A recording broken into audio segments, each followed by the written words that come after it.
I'm Alicia from Little Onion Cloth, and in this video I'm going to talk about whether or not period underwear could work for incontinence.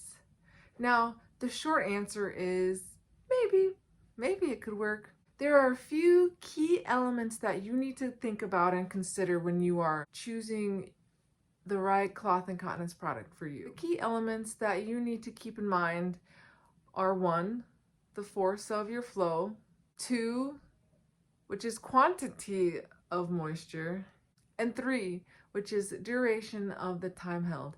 And all that together is going to equal your absorption needs. But basically, you need to keep this leak equation in mind when you're choosing the product that is going to work best for you. And so let's look at the first one, which is the force of flow. And why is this important?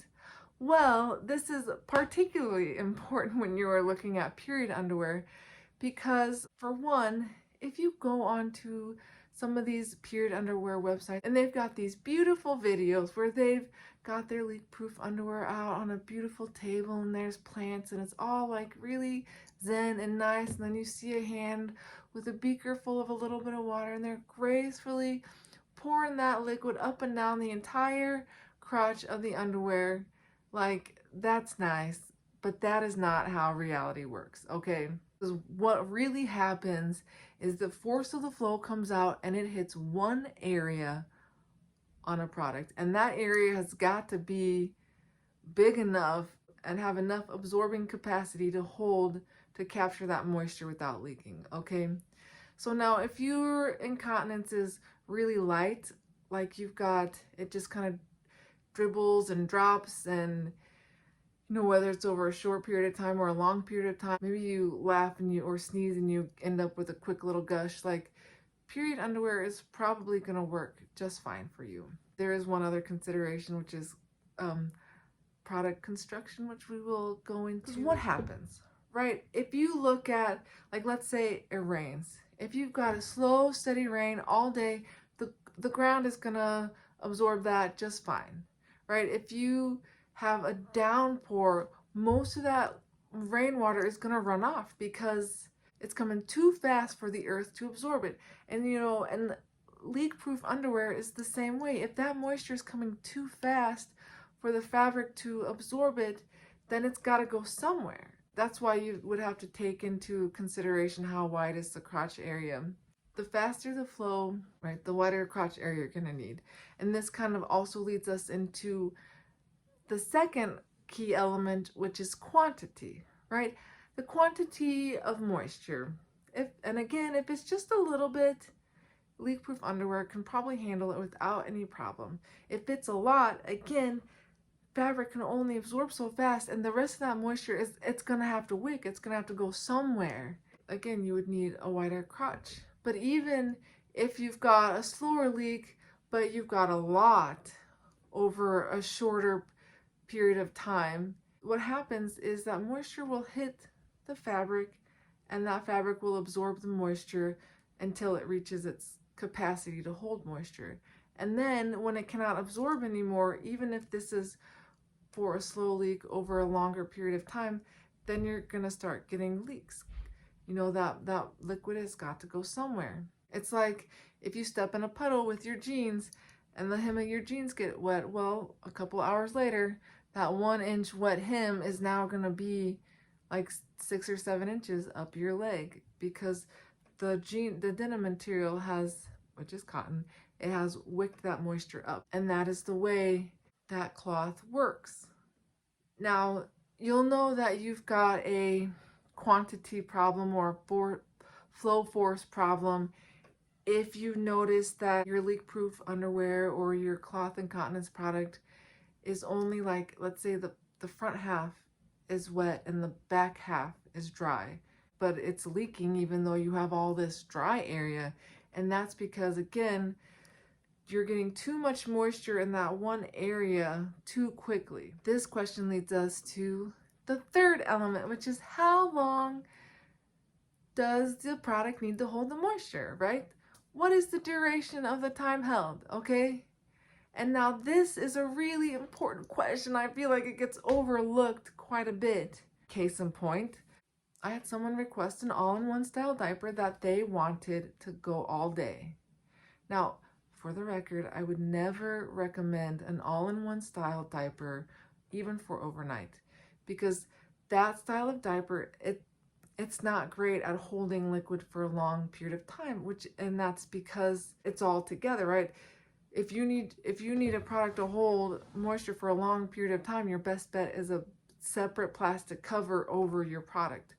Okay, you don't want to have your waterproof layer and your absorbent layer connected if you need something to hold moisture for a long period of time. So this person asked for an all-in-one diaper for all day, and I'm like, dude, it's not gonna work.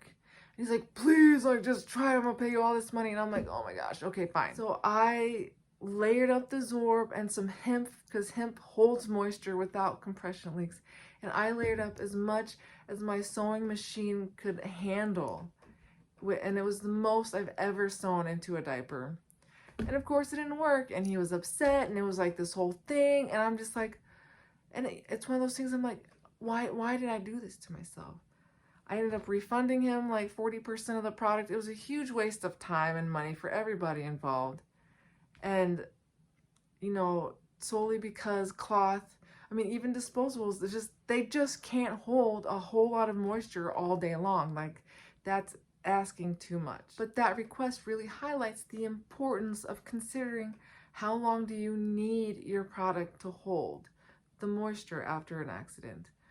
Now, I always recommend that if you're not sure, you know, purchase a product, just purchase one, purchase the product, try it on at home a few times, and then you can start timing. You can see, oh, you had the leak, and then, or maybe you had several leaks, or whatever, but this is how long the product can hold the moisture before it starts leaking. And that's a really good number to know for your sanity's sake. If you're wearing this out and about and you have a leak, then you know, okay, I've got 2 hours before this starts to leak and I need to change. So you need to know the force of the flow, the quantity of liquid, and the duration of time held to get your absorption needs.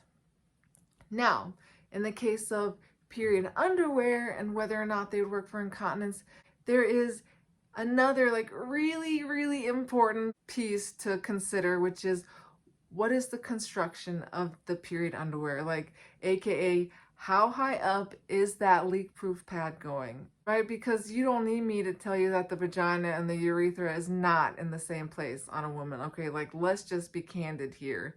Okay, and so in the construction of period underwear, which is for period, that absorption pad doesn't need to come up as high, and in some products it doesn't, which if you want to use that for incontinence, like, well, you're up a creek without a paddle, because it's not going to work for you, right? If there's no absorption and waterproof layer there, then it's just not going to work. My next video, I'm going to do a review of 5 different period underwear that I have. I mean, I just use them for period underwear, but I've been sewing cloth incontinence products for 10 years, so I've got a pretty good idea of what construction wise what's gonna work and what's not, and so we'll go over that in the next video. But I just want you to keep in mind, if you're looking at period underwear and thinking, okay, like maybe this will work for me, the absorption pad and waterproof layer needs to come up at least to your pubic bone, ideally a little bit higher than that, if it's gonna have a chance of working for incontinence. All right, so that was a lot of information, like all at once. But just know that if you do have light bladder leaks where your flow is slow, or you've got a small quantity all at once, then it's probably gonna work just fine for you. Again, buy one, try it out a few times at home, and just see if it works or not. Unfortunately, you know, finding the right cloth product for your incontinence it's a bit of an experiment. You just have to try different things, and you know, just to see what works and what's going to work for your body and your lifestyle. So have you tried using period underwear to manage your incontinence? If so, comment below and let me know what you've tried and if it's worked for you. All right, I'll see you at the next video.